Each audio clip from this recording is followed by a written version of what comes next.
President Trump a short time ago telling Walmart that the company should, we're quoting now, eat the cost, end quote, of higher tariffs. The comments come after the retail giant said this week that it would raise prices because of Trump's tariffs being too high. Some breaking news happened just a few moments ago. Walmart now saying it must raise prices to deal with the cost of tariffs. Walmart has cautioned that tariffs will push prices higher but urged consumers to avoid panic purchasing, offering alternative strategies instead. Meanwhile, both Walmart and Target face the risk of losing access to in-demand products amid this escalating tariff conflict. Picture this: you stroll into your neighborhood Walmart, reaching for a 500g tray of beef, only to find its price has surged from $9 to nearly $14 in a single day. A head of lettuce? Up by 30%. Your go-to cereal box? Now almost $2 more expensive. Before you can process the shock, Walmart's iconic, everyday low price signage has discreetly disappeared. The retailer has officially retired its hallmark low-price campaign to stem a staggering $25 billion net loss in Q2 2025. But the impact goes beyond your grocery bill. Walmart has revealed plans to temporarily close 10 critical distribution centers by June's end, setting the stage for over 50,000 layoffs. This threatens the fragile, just-in-time system that keeps American retail afloat. Who's behind this upheaval? The relentless wave of tariffs unleashed by President Donald Trump. Each new policy turns every arriving shipment into a financial landmine. Unless the White House defuses this crisis soon, the largest retail collapse in history could hit just as the holiday shopping season approaches. On April 2, 2025, the White House transformed the Rose Garden into a battleground for trade when President Trump signed Executive Order 14,257, widely known as the Liberation Day tariffs package. Starting at midnight on April 5, a 10% base tariff was slapped on all imports, sparing only Canada and Mexico. 4 days later, retaliatory tariffs targeting 60 trade partners were rolled out. China bore the brunt, with a 145% tariff on most goods, triggering immediate order cancellations at the Huner Toy Factory, a major Walmart supplier. Within hours of the policy's start, the factory slashed production by 70% in April alone. Within a month, the American Toy Association warned that 45% of its members faced bankruptcy, while container shipping rates from Shenzhen to Long Beach nearly tripled despite plummeting demand. Europe wasn't spared either. On May 2, Trump threatened a 50% tariff on all EU goods unless Brussels complied, briefly extending the deadline to July 9 after a call with European Commission President Ursula von der Leyen. That temporary pause wiped out over $180 billion in EU market value, halted German car exports to the US, and dragged the Euro Stoxx 600 down 4.4% in just 3 trading sessions.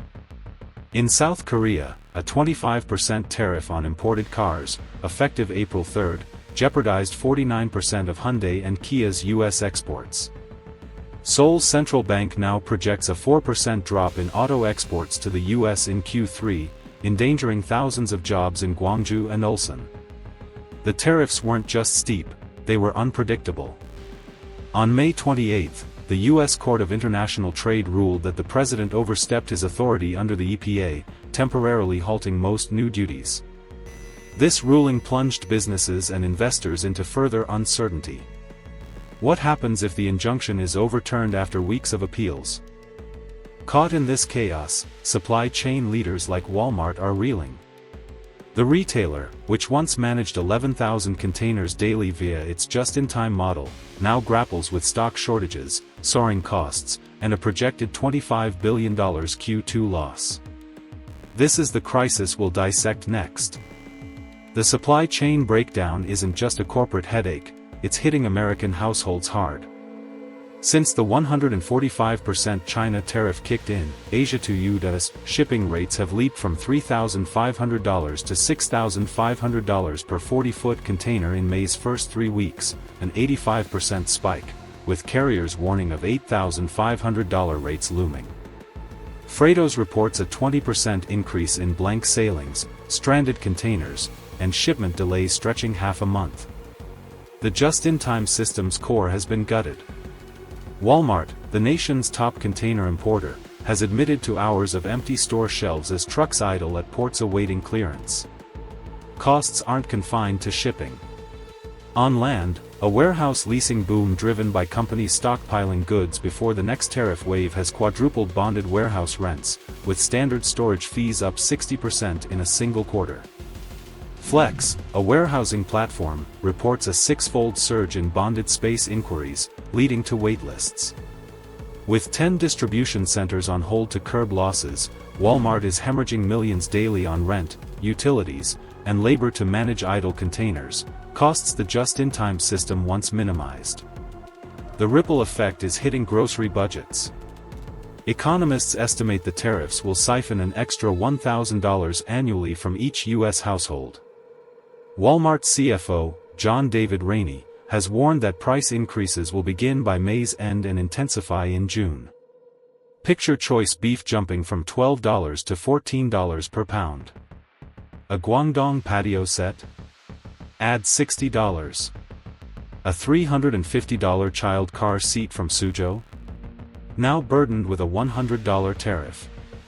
As Rainey told CNBC, Walmart's everyday low price mantra is on shaky ground. From containers stuck at sea to bare aisles in your local store, this tariff crisis has dismantled the just-in-time lifeline U.S. retail has depended on for decades. While the White House claims these duties will reduce living costs, thousands of warehouse workers are sidelined, and consumers are paying more for every cereal box. The path forward for Walmart, and your wallet, grows bleaker as freight, storage, and retail prices climb hourly, leaving low- and middle-income families struggling. On May 28, a leaked 12-page internal memo from Walmart's Bentonville headquarters, codenamed Project Triage, rocked Wall Street. The retailer plans to suspend operations at 10 major distribution centers over the next 6 weeks, spanning California to Florida. The affected sites include Riverside and Fontana, California, Brooksville and Winter Haven, Florida, Pageland, South Carolina, Sanger, Texas, Elwood, Illinois, Groveport, Ohio, Plainfield, Indiana, and Menominee, Wisconsin.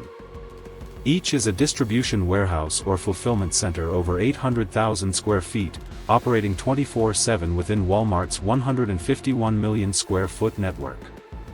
Per MWPVL, a typical Walmart regional distribution center employs over 1,000 full-time staff, plus 1,500 seasonal workers during peak periods. Across 10 sites, the People's Union USA estimates 50,000 jobs, nearly 70% short-term or agency roles, will be suspended without pay starting June 30th. The news sparked a nationwide 72-hour "Don't Shop at Walmart" boycott, set to begin this Monday. Unions weren't the only ones outraged. Local governments reacted swiftly. In DeKalb County, Georgia, where 2 Walmart superstores shuttered earlier this year, Mayor Lynn Deutsch warned of another blow to workers' incomes upon learning Groveport would close. In Brooksville, Florida, where distribution center number 630 generates 9% of tax revenue, the city council called an emergency meeting, fearing a ripple effect on 200 trucking firms near the Kettering Road Industrial Park. Nationally, the loss of 50,000 jobs fueled heated debate, coming just a week after Walmart announced 1,500 corporate layoffs for streamlining. Bipartisan lawmakers have called for a House Commerce Committee hearing, questioning why Walmart would scale back its distribution network when the White House insists tariffs aren't harming Main Street. These closures strike at the core of Walmart's low-price strategy. With half its bulk storage offline, restocking cycles will stretch from 48 hours to 5 to 7 days. Southeastern stores have been told to maximize freezer space as fresh goods may arrive late. Analysts warn the just-in-time model Walmart championed is teetering on the edge of an unprecedented collapse.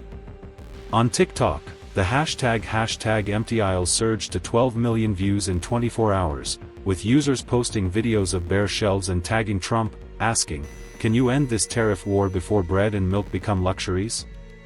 From 50,000 families facing job losses to a fractured supply chain and a wave of online fury, Walmart has become a political lightning rod.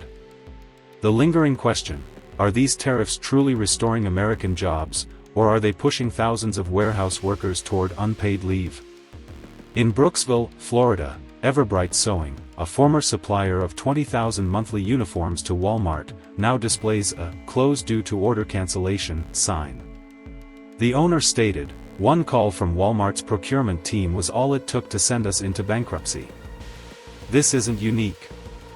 Reuters reports that as early as March, Walmart pressed Chinese suppliers, from cookware to clothing makers, to cut prices by 10% per tariff round, forcing many low-margin businesses into a desperate struggle. The impact is clear. The Huner toy factory in Guangdong, a 70% output cut after Walmart canceled orders due to the 145% tariff, laid off 130 of its 400 workers in 3 weeks. Domestically, the U.S. Small Business Association's confidence index fell to 59.8 in April, below its 51-year average, reflecting fears of unstable contracts amid overnight tariff shifts. Logistics took a hit too. China to U.S. container rates soared 55%, and analysts predict $8,500 by mid-June as carriers reduce sailings. On land, trucking saw a brief import rush followed by a slump, with DAT forecasting flat volumes for 2025. With Walmart centers closed, local carriers lose routes, forcing drivers to run empty or take unpaid leave. Small suppliers, strapped for cash, are cutting insurance and delaying payrolls, risking defaults at levels unseen since 2008, per the NFIB. The retail ecosystem around Walmart's hubs, logistics firms, warehouses, even nearby delis, is crumbling. As one analyst quipped, "When a warehouse shuts, every truck outside gathers dust." The scariest part isn't pricier beef, it's the potential collapse of the entire supply chain, from packaging plants to ports, erasing countless jobs. If the White House insists tariffs will revive manufacturing without a plan for these links, entire industrial zones tied to Walmart could become ghost towns.